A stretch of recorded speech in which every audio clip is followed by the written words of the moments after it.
Now let's dive into content. What's actually popular? What are people watching?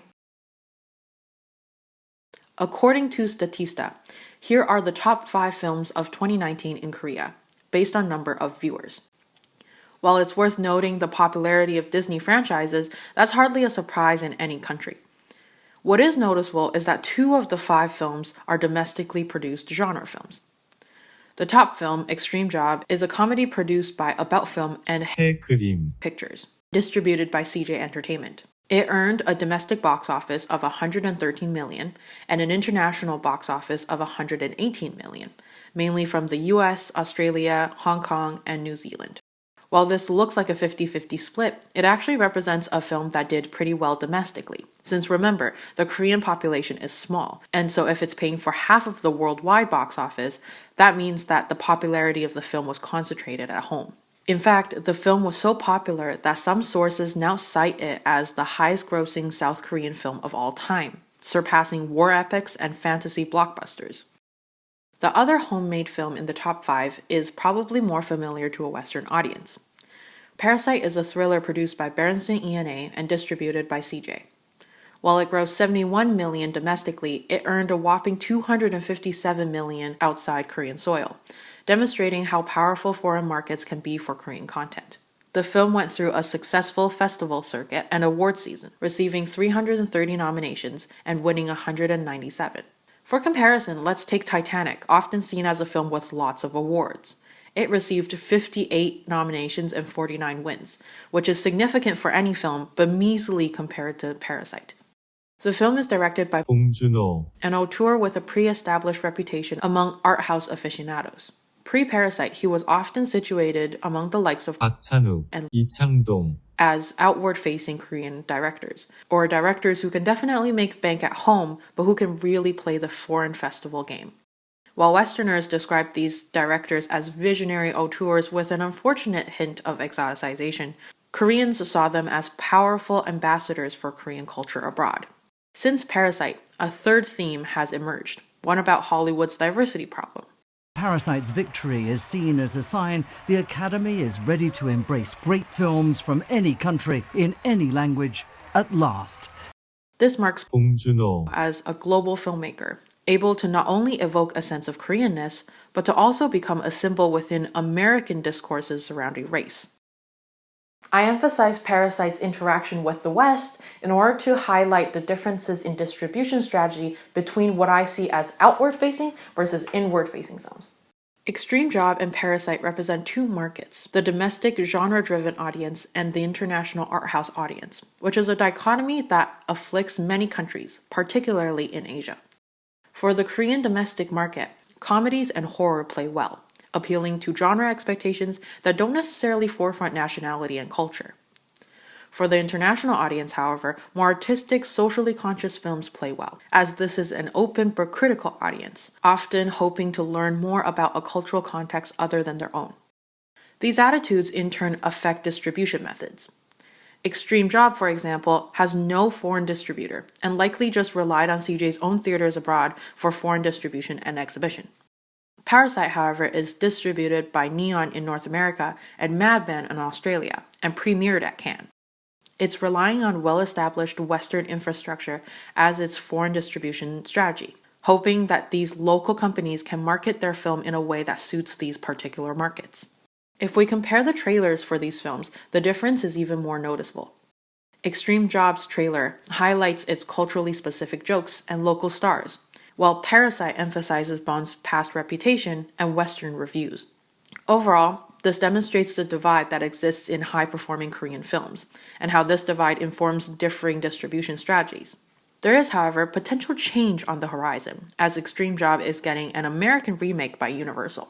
It's worth noting, however, that this is still a remake and not a direct distribution deal, suggesting that Universal sees the cultural specificity of the original Extreme Job and fears, like CJ did first, that the film won't play well across borders, and that it would be better to remake an American version rather than test out that original theory.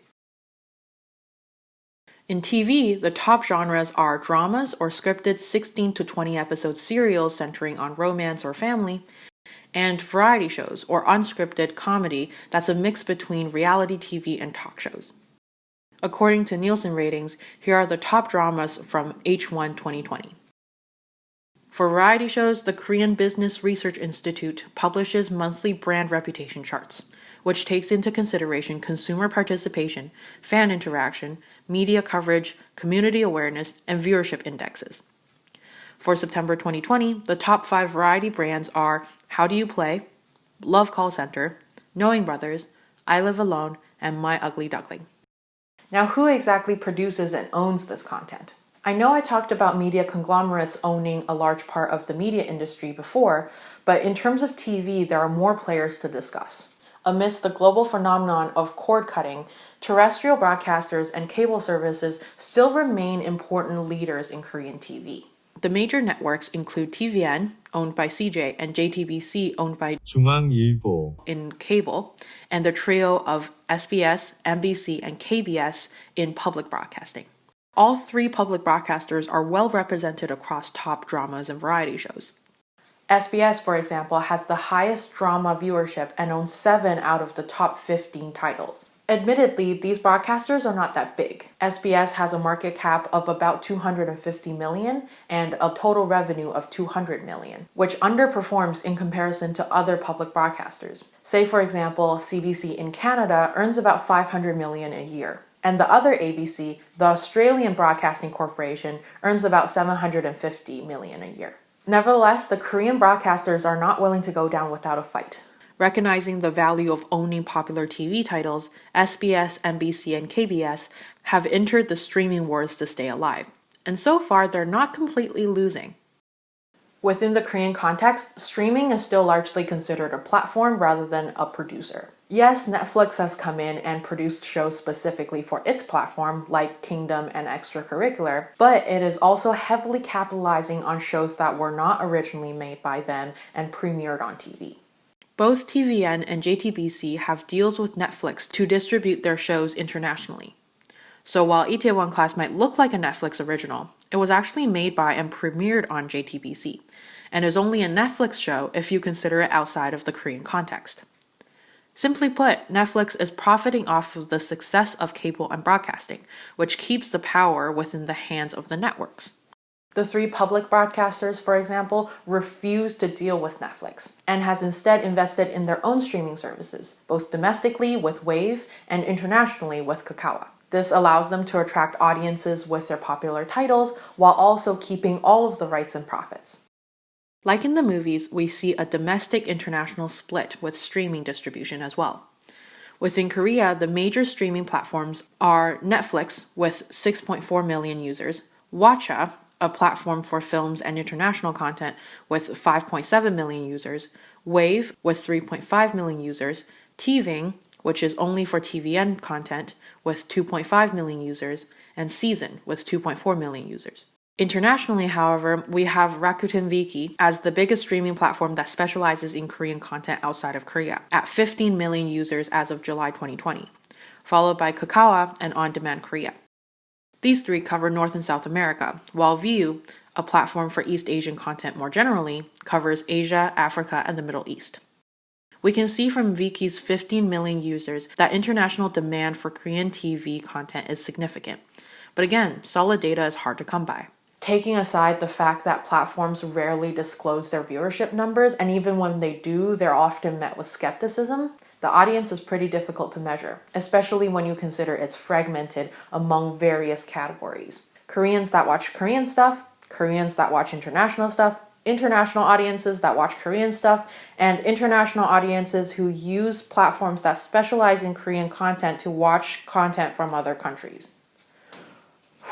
To add on to that, audience measurement itself is in flux, especially when it comes to streaming. Traditionally, with TV, we had Nielsen ratings, which were essentially surveys that tell you how many people were watching a specific show. But Nielsen has been pretty slow with transitioning to online content. Korea itself provides a unique brand reputation index, though this again is only limited to the domestic market. I mean, the issue with audience measurement is not in the scope of this presentation, but it does explain why answering the simple question of what is popular on TV is more complicated than we think. A more organic method, though, has been the age-old way of looking at the impact of stars. The highest paid male Korean TV actors are 김수현, 현빈, 소지섭, 조인성, 이민호, 김수현, 이민호, in particular, are famous across Asia. For 김수현, My Love from the Star was huge in China, and this led to him doing a lot of commercials in the Sinosphere and becoming somewhat of a poster child for the Korean wave before China banned Korean cultural products in 2016. For 이민호, his breakout role in Boys Over Flowers was already seeped in transnational interactions. Many have argued that Boys Over Flowers is a pan-Asian property, since it is based on Japanese manga and has been adapted in Japan, Korea, China, Taiwan, Thailand, and unofficially in India and Indonesia.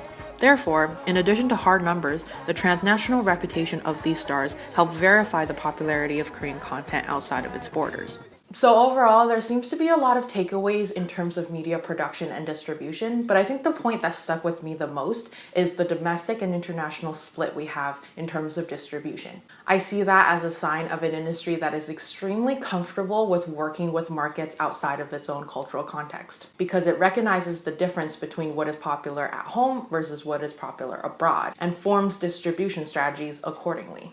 This doesn't prevent something from being popular both domestically and internationally, but it does optimize the returns on a property by selling it to the market that makes the most sense. In other words, Koreans don't just make popular content, but they also know how to sell it in the most effective ways. Thank you for watching. I hope you enjoyed part 3 on the more intricate details about individual properties like TV shows and films. In the next video, we're going to be talking about social media, which is my jam, and YouTube, which is also my jam. So I will see you guys there. Again, thanks for watching. Bye!